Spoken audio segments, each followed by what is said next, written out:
So I don't know if you noticed, before some of my videos here on YouTube, they play a fracking commercial.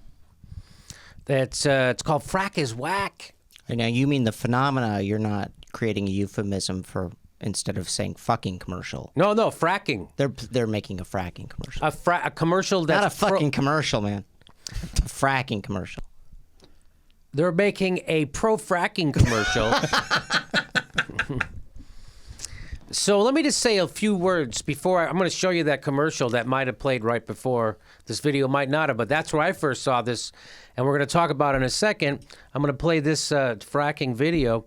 Hydraulic fracking, if you don't know, it's the process of drilling and injecting thousands, millions of gallons of chemical fluid into the ground at high pressure so as to fracture the rock to release fuel. Seriously, what could go wrong? What's in fracking fluid? What? First of all, it takes 1 million gallons of water per fracking well. Just keep that in mind. Also, they have to put other stuff in it, which fracking fluid consists of known toxins such as lead, radioactive uranium, hydrochloric acid, formaldehyde, methanol, and Diet Dr. Pepper. Ugh, dangerous. Among other carcinogens. Also remember that the process of fracking unleashes a lot of radioactive material in and of itself. In and of itself. You are correct.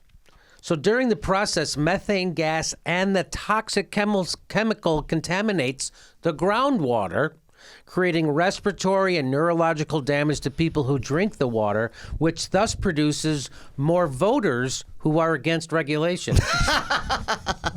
See, you get the bad chemicals in your neurological problem, vote against my own interest. Silver lining. So just remember, one of the purposes of a government is to protect its citizens, be those threats military, corporate, or environmental. But with the political system so corrupted by money, that the government is more interested in protecting those with money than those without money. So, well, let me just say, I hope you enjoy a little lead with your iced tea.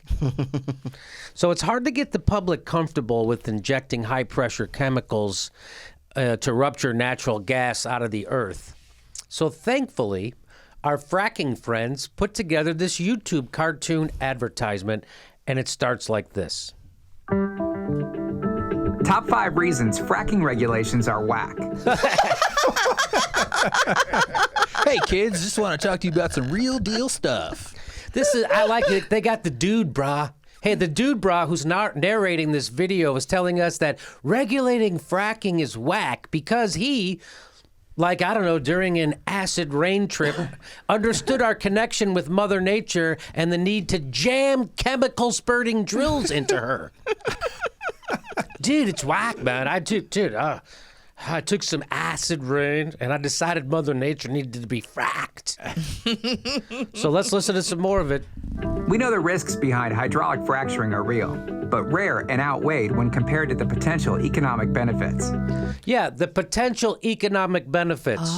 Who's particularly the economic benefits of the fracking company? Also, the phallus companies, kidding. the giant, The the symbolic penis. Yeah, The the reward is a much grew. bigger penis symbol. Yeah, okay. Yeah. Much bigger phallic Putting symbol. that photo on my OkCupid profile. There you go. Snapchat that. Risk reward. Yeah, here's my reward. So far, Some state Jimmy, and local I find this video not only cool, but groovy. Because fracking regulations are whack. It's totes groove. It's not fracking that's whack. It's fracking regulations that are whack. Yeah, why are you harshing our buzz? Don't Megs? harsh my mellow, Oh, dude. man. Here we go. Really reaching the young people. Top 5 reasons fracking regulations are whack.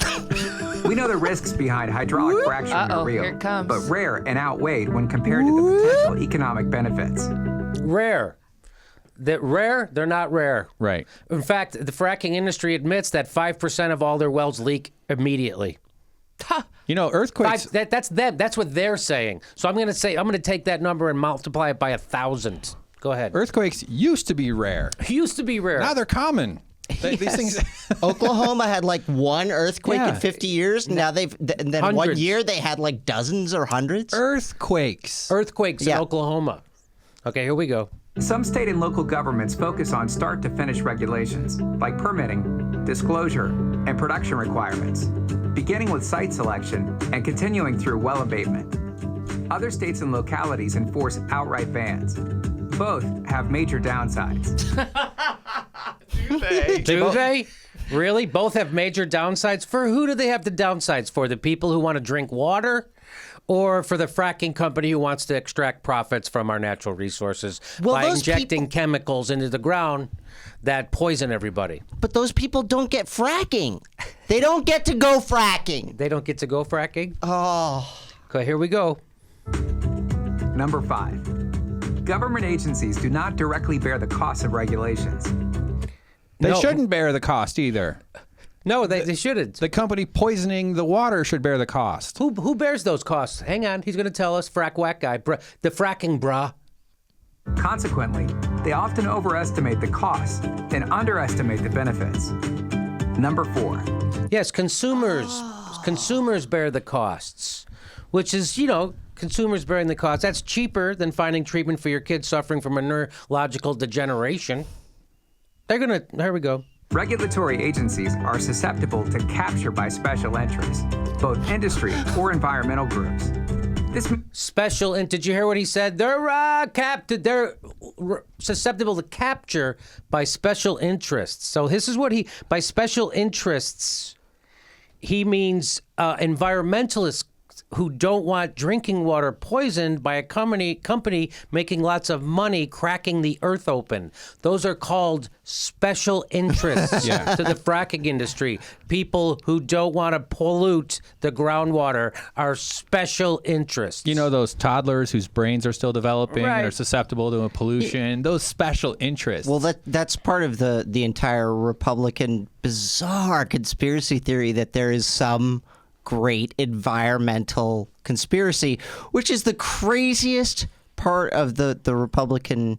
yeah. And it's not half the scientists that go into environmental science. It's 99% of them. They're all money grubbers who don't care about science. They don't care. They don't care. They don't care. That's why I love S.E. Cupp. She's an atheist who also doesn't believe in science. Wow. Wow, Because interesting. she doesn't double believe in atheist. climate change. So here we go. By the way, can I just say, most environmental scientists can make a fucking fortune working for energy companies. Of course. They choose not to. Right. Here we go.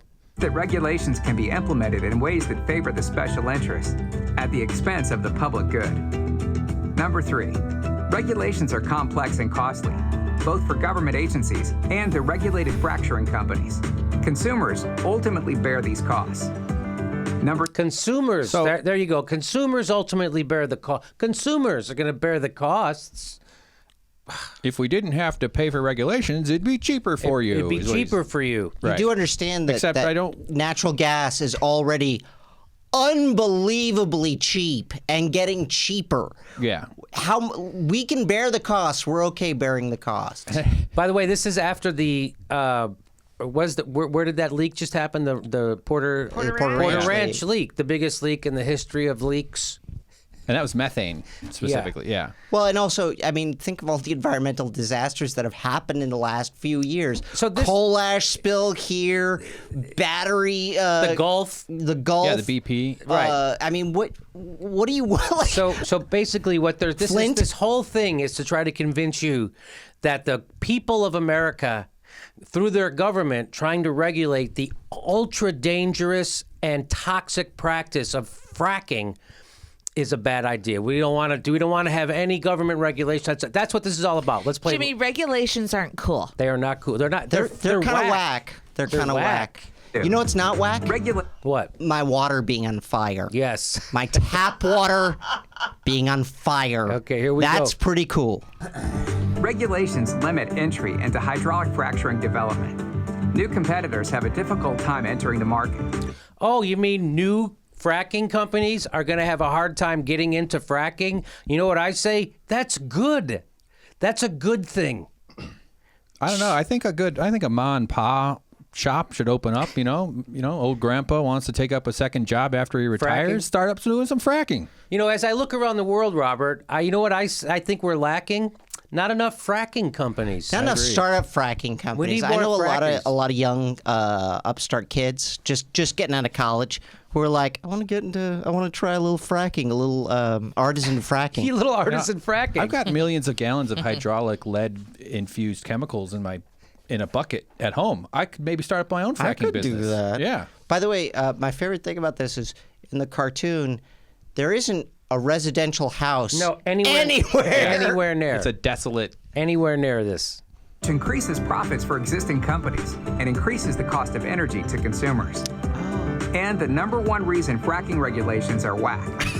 As long as the companies follow the regulations, they are shielded from liability for human and environmental costs.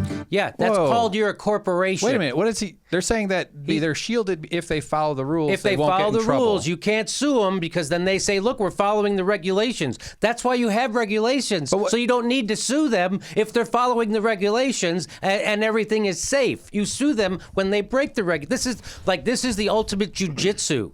It's like, hey, if you pass regulations that make everything safe, then you won't be able to sue them when people get sick because they can. But they won't get sick if they're following the regulations. By the way, But in I order for agree this- with that, though. The point that is one of the most infuriating things about our legal system or about our policy system is that we have given the energy industry a pass in the sense that they cannot be sued. That's true about if nuclear. they're following, but if they're following regulations, I'm okay with that. You cannot sue a nuclear I'm plant, saying no it's matter what. I'm saying that's why we have, but they're regulated. I'm saying we need to, if they're following the regulations, okay, but if they're not, that's when they get in trouble. Go ahead. Well, if the regulations actually keep people safe. Yes, that's why of you have course- regulations. Yes, absolutely. And that's why you're supposed to have people in government writing those regulations who aren't giving speeches to fracking companies. But what are they? Are they trying to appeal to people who are like, yeah, they got They're a trying good to point. confuse I people. might want to. Yes, that's exactly what they're doing. over- This is all to but confuse that people. I last think point's it's called crazy. jive talk. hey. So there's a little bit. Yo. There's a little bit more to this. When fines are levied, they are paid to the government, not to the affected parties. Markets offer an attractive alternative to bureaucratic regulations. So this is their pitch to have the industry self-regulated. And if there's no rules, it'll be better for you, the consumer, if there's no rules. Because how industries self-regulate. Well, just look at Wall Street. You know how they self-regulated after we got rid of all the regulation. You look how well they self-regulated in the Gulf. Remember how they Gulf? Sure. Remember how BP self-regulated in the Gulf? Are you correct? So this is their point. They want to somehow convince you that government is just whack, man. We don't need any oversight. Let the companies take care of stuff. We're going to take care of it. By the way, you could sue us if we don't. Yeah. And what is in it for us to not want to you could sue us and all we do is we have billions of dollars in lawyers and you don't have anything. The fact that they bring up that you can sue us because right now it's harder for you to sue us if we follow the rule, that they're appealing to that. But You can punish us when we poison you. And this is a pro-fracking industry produced thing, so they're acknowledging the inherent horrifying risks involved with this process. They half the time they are and half the time they aren't. Those risks are so endemic, is if that's the right word. Yes. Is that they have to put it in their propaganda. Well, It's crazy. we probably have to do fracking because there's no real alternatives. Yeah. Yeah, there's no alternatives. There can be. Right. You can't have windmills. Here we By go. better aligning the benefits and costs of hydraulic fracturing. Functioning markets would also help hold producers more accountable for resources they use, like water, and for the costs they create, like pollution. For example, if water for hydraulic fracturing is priced too low, it will be wasted. So let's listen to what he just said. He's saying that they should let them self-regulate because if there's regulations, they might have the price of water be too low, and then these companies that we want to have self-regulate will be so freaking irresponsible that they'll waste all the water in California in the middle of a drought. That's how. They're too irresponsible. If it's cheap, the water, they'll just waste it. This is the logic. Which, by the way, they actually did. This is some Ayn Rand kind of nightmare. This is or utopia, which is actually a nightmare. We know it doesn't work that way. We already know you don't. That's why we have regulations. If businesses could self-regulate, we wouldn't need a government. We wouldn't need the EPA. We wouldn't need anything. We wouldn't need the SEC. We wouldn't need anything. We wouldn't need OSHA. But businesses don't. This is that BS Ayn Rand, everybody acts in their own selfishness and it all works out. Except it doesn't work out. Look what happened with Wall Street. Look what happened. It doesn't work out. That's why. Fracking currently is underregulated, and they have taken tons and tons and tons of water. There is a town in West Texas that lost all of its water to fracking, and I would have some sympathy for them if it weren't for the fact that they continue to vote Republican. Well, that's what I try to tell people. Get informed and vote correctly. By the way, here is interesting. Here's a gas pipe. This is from EchoWatch.com. That's the Clinton Library. That's the water on fire. Oh, oops. So this is Little Rock? That's the Clinton Library. That's the water on fire. That was a gas pipeline from a fracking thing. Wow, you didn't think Arkansas could get worse, but evidently it turns out. Yeah. So I'm sure Hillary is aware of the dangers of fracking. Fracking regulation is not whack.